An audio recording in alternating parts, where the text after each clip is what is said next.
ಚಿತ್ರ ಶುರುವಾಗಿ ಹಾಗೆ ನಾನು ನೇತಾಜಿ ಅವ್ರ ಪಾತ್ರ ಯಾರು ಮಾಡಬೇಕು ಅಂತ ಹುಡುಕೊಂಡು ಹೋದಾಗ ಅನೇಕ ಕಲಾವಿದರ ಹತ್ರ ಬಾಂಬೆನಲ್ಲಿ ಅಲ್ಲಿನ ಅಗೇನ್ ನಿಮ್ಮವರೇ ನನಗೆ ಹೆಲ್ಪ್ ಮಾಡಿದಂಥ ಸೀನಿಯರ್ ಜರ್ನಲಿಸ್ಟ್ ಜ್ಯೋತಿ ವೆಂಕಟೇಶ್ ಸರ್ ಸಹಾಯ ಮಾಡಿ ಎಲ್ಲ ಕಲಾವಿದರನ್ನು ಭೇಟಿ ಮಾಡ್ಕೊಂಡು ಬಂದೆ. ಅವಾಗ ಒಬ್ಬೊಬ್ಬರಿಗೆ ಕತೆ ಹೇಳಿದಾಗ ಅದು ದೇವ್ರೆಲ್ಲವನ್ನು ಹೊಂದಿಸ್ತಾನೆ ಅಂತ ಅನ್ನೋದಕ್ಕೆ ಕರೆಕ್ಟಾಗಿ ಎಕ್ಸಾಕ್ಟ್ಲಿ ನೇತಾಜಿ ಥರನೇ ಕಾಣಿಸ್ಬೇಕು, ಆ ಕಣ್ಣು ಹಾಗೆ ಇರಬೇಕು, ಆ ಮುಖ ಹಾಗೆ ಇರಬೇಕು, ಹಾಗೆ ಅಭಿನಯಿಸಬೇಕು ಅಂತಂದಾಗ ವರ್ಸಿಟೈಲ್ ಆ್ಯಕ್ಟರೇ ಬೇಕಾಗ್ತಾರೆ. ಅವ್ರನ್ನ ಮೈಮೇಲೆ ಬರೆಸ್ಕೊಂಡು ಆ್ಯಕ್ಟ್ ಮಾಡಬೇಕು ಅಂತಂದಾಗ ನಾನು ಕೇಳಿದಾಗ ಲಕ್ಕಿಲಿ ಎಷ್ಟೋ ಜನರನ್ನ ಭೇಟಿ ಮಾಡಿದ್ವಿ, ಮುಖ ಬೇಕಾದ್ರೆ ಚೇಂಜ್ ಮಾಡ್ಬೋದು ನಾವು ಅಂತ. ಆದರೆ ಕೊನೆಗೆ ನೋಡಿ ಶ್ರೇಯಸ್ ತಲ್ಪಡೆ ಅವ್ರ ಜೊತೆನೇ ನನಗೆ ಅಗ್ರಿಮೆಂಟ್ ಆಯಿತು, ಮತ್ತು ಅವ್ರು ಸಂತೋಷವಾಗಿ ಒಪ್ಕೊಂಡು ನಾನು ಈ ಪಾತ್ರವನ್ನು ಅಭಿನಯಿಸ್ತೀನಿ ಅಂತ ಹೇಳಿದ್ರು. ಮತ್ತು ಅದಕ್ಕೆ ಅವರು ತುಂಬ ವೀಡಿಯೋಸು ಮತ್ತು ಇದೆಲ್ಲ ನೋಡಿ ಅದು ಮುಖದ ಭಾವನೆಗಳು, ಬಾಡಿ ಲ್ಯಾಂಗ್ವೇಜ್ಗಳು ಹೇಗೆ ಮಾಡಬೇಕು ಅಂತ ಪ್ರಾಕ್ಟೀಸ್ ಮಾಡಿಕೊಂಡು ಅವ್ರು ಅದೇ ರೀತಿ ಒಂದು ಮಾಡಿದ್ರು. ಇನ್ನೊಂದೇನು ಅಂತ ಹೇಳಿದ್ರೆ ಅಲ್ಲಿನ ಸುರೇಶ್ ಒಬೆರಾಯ್ ಸರು ಮತ್ತು ಪ್ರಿಯಾಂಶು ಚಟರ್ಜಿ ಅವರು ಕೂಡ ಅಭಿನಯಿಸಿದ್ದಾರೆ. ಸೊ ಆ ಮುಖ್ಯ ಪಾತ್ರಗಳಿಗೆ ನಾವು ಹುಡುಕೊಂಡು ಹೋದಾಗಲೂ ನನಗೆ ಒಂದಲ್ಲ ಒಂದು ರೀತಿಯಲ್ಲಿ ಎಲ್ಲ ರೀತಿಯ ಸಹಕಾರವನ್ನು ಸಿಕ್ಕಿಸ್ಕೊಂಡು, ಅಂದರೆ ನಾವು ಎಲ್ಲ ಯಾವುದು ಸುಲಭ ಅಲ್ಲ, ನಿಮ್ಮೆಲ್ಲರಿಗೂ ಗೊತ್ತು, ತುಂಬ ಕಷ್ಟಪಟ್ಟು ಪಟ್ಟು ಒಂದೊಂದೇ ಕ್ಯಾರೆಕ್ಟರ್ನ ಹುಡ್ಕೊಂಡಿದ್ದೀನಿ. ಸೊ ಅದೆಲ್ಲವನ್ನು ಜೋಡಿಸಿ ಇವತ್ತು ನಿಮಗೆ ಫೈನಲ್ ಪ್ರಾಡಕ್ಟ್ನ ಮುಂದೆ ತೊಗೊಂಬಂದಿದ್ದೀವಿ. ಮುಖ್ಯವಾಗಿ ನಾನು ಕನ್ನಡಿಗಳಾಗಿ ನಾವೆಲ್ಲ ಕನ್ನಡಿಗರು ಸೇರಿಕೊಂಡು ಇವಾಗ ಒಂದು ಕರ್ನಾಟಕ ಮಾತೆಯಿಂದ ಭಾರತ ಮಾತೆಗೆ ಕೊಡ್ತಿರ್ತಕ್ಕಂತಹ ಒಂದು ಕೊಡುಗೆ. ಯಾಕೆ ಅಂತ ಹೇಳಿದ್ರೆ ನೇತಾಜಿ ಅವರು ಎಲ್ಲ ದೇಶಗಳಲ್ಲೂ ಈ ರೀತಿ INA ಕಟ್ಟಿದಾಗ ನಾನು ಅಂದ್ಕೊಂಡೆ ಇಡೀ ದೇಶಕ್ಕೆ ತಲುಪಿಸ್ಬೇಕಾದಂತಹ ಚಿತ್ರ, ಒಂದೇ ರಾಜ್ಯಕ್ಕೆ ಅಂತ ಲಿಮಿಟೆಡ್ ಆಗಿರಬಾರ್ದು. ಶ್ರೀ ಅವರು ಒಂದು ಚೆನ್ನಾಗಿ ಅವಾಗಲೇ ಹೇಳ್ತಾ ಇದ್ರು, ಕೆಲವಷ್ಟು ಇವಾಗ ಸಂಗೊಳ್ಳಿ ರಾಯಣ್ಣ ಅವರು ರೀಜ್ನಲ್ಲಿ ನಾವು ಇಲ್ಲಿ ಮಾಡ್ತೀವಿ, ಅಲ್ಲಿ ಹೋಗಲ್ಲ, ಅಲ್ಲಿ ಮಾಡೋ ಕೆಲವು ಚಿತ್ರಗಳು ಇಲ್ಲಿಗೆ ಮ್ಯಾಚ್ ಆಗಲ್ಲ. ಬಟ್ ನೇತಾಜಿ ಅವ್ರ ಕತೆ ಇಡೀ ದೇಶಕ್ಕೆ ಮ್ಯಾಚ್ ಆಗುವಂಥದ್ದಾದ್ರಿಂದ ನಾನು ಪ್ಯಾನ್ ಇಂಡಿಯಾ ಅಂತ ಎಲ್ಲ ಭಾಷೆಗಳಲ್ಲೂ ಮಾಡಬೇಕು ಅಂತ ಮಾಡೋಕ್ಕೆ ಹೋಗಲಿಲ್ಲ. ಇದು ರಿಲೀಸ್ ಆಗ್ತಾ ಇರೋದು ಹಿಂದಿ ಭಾಷೆಯಲ್ಲೇ ರಿಲೀಸ್ ಆಗ್ತಾ ಇದೆ, ಹಿಂದಿ ಭಾಷೆಯಲ್ಲೇ ಮಾಡಿರೋದು ತಕ್ಕಂಥದ್ದು. ಬಟ್ ನಾವೆಲ್ಲ ಕನ್ನಡಿಗರು ಸೇರ್ಕೊಂಡು ಮಾಡಿರ್ತಕ್ಕಂಥ ಚಿತ್ರ. ಸೊ ಇದಿಷ್ಟು ನನ್ನ ಮಾತಾಗಿತ್ತು. ಮತ್ತೆ ಎಲ್ಲ ಟೆಕ್ನಿಷಿಯನ್ಸ್ ಹತ್ರ ನೀವು ಮಾತಾಡಿಸಿದಾಗ ಅವ್ರ ಹತ್ರ ಈಗ ಮಾಡ್ತಿಲ್ಲ ಸರ್, ನಾನು ಇದಕ್ಕೆ ಬಿದೋಗಿದ್ದೀನಿ ಇಷ್ಟು ಕಷ್ಟಪಟ್ಕೊಂಡು. ಒಂದೇ ಭಾಷೆ, ನಾವು ಹೆಂಗೆ ಜನಗಣಮನ ಒಂದೇ ಭಾಷೆಯಲ್ಲಿ ಆಡ್ತೀವೋ ಇಡೀ ದೇಶದಲ್ಲಿ, ಅದೇ ರೀತಿ ಆಜಾದ್ ಭಾರತ್ ಒಂದೇ ಭಾಷೆಯಲ್ಲಿದೆ. ಒಂದೇ ಮಾತ್ರ ನಾವು ಹೇಗೆ ಒಂದೇ ಭಾಷೆಯಲ್ಲಿ ಆಡ್ತೀವೋ ಅದೇ ರೀತಿ ಆಜಾದ್ ಭಾರತ್ ಒಂದೇ ಭಾಷೆ. ಅರ್ಥ ಆಗತ್ತೆ ಸರ್, ನಮಗೆಲ್ಲ ಸ್ಕೂಲಲ್ಲಿ ಇದೆಯಲ್ಲ ಪಠ್ಯಪುಸ್ತಕ, ಅದು ನೋಡೋಣ ಆಮೇಲೆ. ಅರ್ಥ ಸರ್, ಮಕ್ಕಳು ಇಂಗ್ಲೀಷ್ ಫಿಲಮ್ಮೇ ನೋಡೋಕೆ ಹೋಗ್ತಾರೆ, ಅದು ಪರಕೀಯರ ಭಾಷೆ. ಸೊ ಇದು ಅಟ್ಲೀಸ್ಟ್ ನನ್ನ ದೇಶದಲ್ಲೇ ಇರುವಂತಹ ಭಾಷೆ.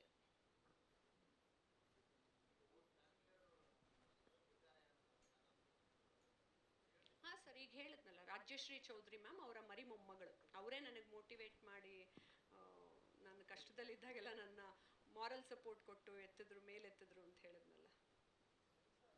ನೆಕ್ಸ್ಟ್ ಹಾಂ ಸರ್, ಸೆನ್ಸರ್ ಆಯಿತು. UA ಕೊಟ್ಟಿದ್ದಾರೆ, 13+ ಕೊಟ್ಟಿದ್ದಾರೆ. ಯಾಕೆ ಅಂತ ಹೇಳಿದ್ರೆ ನಮ್ದದು ಬ್ಲಡ್ ಎಲ್ಲ ಬರುತ್ತೆ. ಸೊ ಎಲ್ಲಿ ಬ್ಲಡ್ ಕಾಣಿಸಿದ ತಕ್ಷಣ ಅದು UAನೇ ಅಂತೆ ಬರೋದು.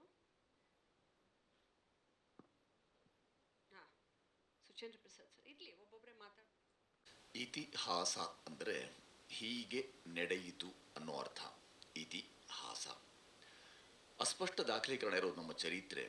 ಬೇಗಂತಲೇ ನಮ್ಮ ಇತಿಹಾಸವನ್ನು, ನಮ್ಮ ಚರಿತ್ರೆಯನ್ನು ಮರೆಮಾಚುವಂಥ, ದಾಳಿಕೋರರ ಕುರಿತಾಗಿ ಮಾತ್ರವೇ ನಾವು ಅಭ್ಯಾಸ ಮಾಡುವಂಥ ಒಂದು ವ್ಯಸನವನ್ನು ನಮಗೆ ಕೊಡಮಾಡಿದಂಥ ನಮ್ಮ ಈ ರಾಜಕೀಯ ವ್ಯವಸ್ಥೆ ಇದೆಯಲ್ಲ, ಅದರ ನಡುವೆ ಮಾಧ್ಯಮವನ್ನು ಸದ್ಬಳಕೆ ಮಾಡಿಕೊಳ್ಳುವಂಥ ಇಂಥ ಪ್ರಯತ್ನ ಹೆಚ್ಚು ಫಲ ಕೊಡಬೇಕು ಅನ್ನೋ ಕಾರಣಕ್ಕಾಗಿ, ಮತ್ತು ಸ್ಪಷ್ಟವಾದ ದಾಖಲೀಕರಣ ಆಗಬೇಕು, ಹೀಗೆ ನಡೆಯಿತು ಅನ್ನೋದು ನಮ್ಮ ಬರುವ ತಲೆಮಾರುಗಳಿಗೂ ದಾಖಲಾಗಿ ದಾಟಬೇಕು ಅನ್ನೋದಕ್ಕಾಗಿಯೇ ರೂಪಂ ಅವರು ಮಾಡಿದಂಥ ಈ ಆಜಾದ್ ಭಾರತ ಇದೆಯಲ್ಲ, ಈ ಚಿತ್ರವನ್ನು ಬೆಂಬಲಿಸೋಕ್ಕಾಗಿ ನಾವು ಬಂದದ್ದು. ನೀವೆಲ್ಲರೂ ಹಾಗೆ ಅಂತ ನಾನು ಭಾವಿಸಿದ್ದೇನೆ. ನಮ್ಮ ದೇಶದಲ್ಲಿ ನಡೆದಂಥ ಘಟನಾವಳಿಯನ್ನು ಗಮನಿಸ್ಕೊಂಡಾಗ ಸ್ವಾತಂತ್ರ್ಯ ಬಂದ ನಂತರದ ನಿಯಮಾವಳಿ ಇದೆಯಲ್ಲ, ಅದೆಲ್ಲವೂ ತುಂಬ ಪ್ರಶ್ನಾರ್ಹ ಅಂತ ಯಾವಾಗಲೂ ಅನಿಸಿದೆ. ಯಾಕೆ ಹೀಗೆ ಅಂತ ಯಾವಾಗಲೂ ಅನಿಸಿದೆ. ಆದರೆ ಪ್ರಶ್ನೆ ಮಾಡುವಂಥ ಕೆಲಸ ಮಾಡಲ್ಲ. ನನಗನ್ಸುತ್ತೆ ಆಜಾದ್ ಭಾರತ್ ಮುಖಾಂತರ ರೂಪಂ ಅವರು ಪ್ರಶ್ನೆ ಮಾಡುವ ಕೆಲಸವನ್ನು ಮಾಡಿದ್ದಾರೆ.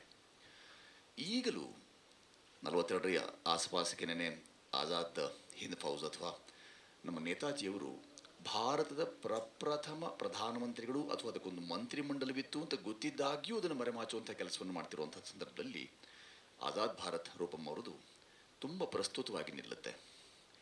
ಇದು ಸ್ತುತಿಗಾಗಿ ಅಲ್ಲ, ಪ್ರಸ್ತುತಿಯೂ ಇದಕ್ಕೆ ಮಹತ್ವ ಪಡೆದಿಲ್ಲ. ಆದರೆ ಒಂದು ಕಾಲಘಟ್ಟದ ಹೇಳದೇ ಉಳಿದ ಸಂಗತಿಗಳನ್ನು ರೂಪಮ್ಮ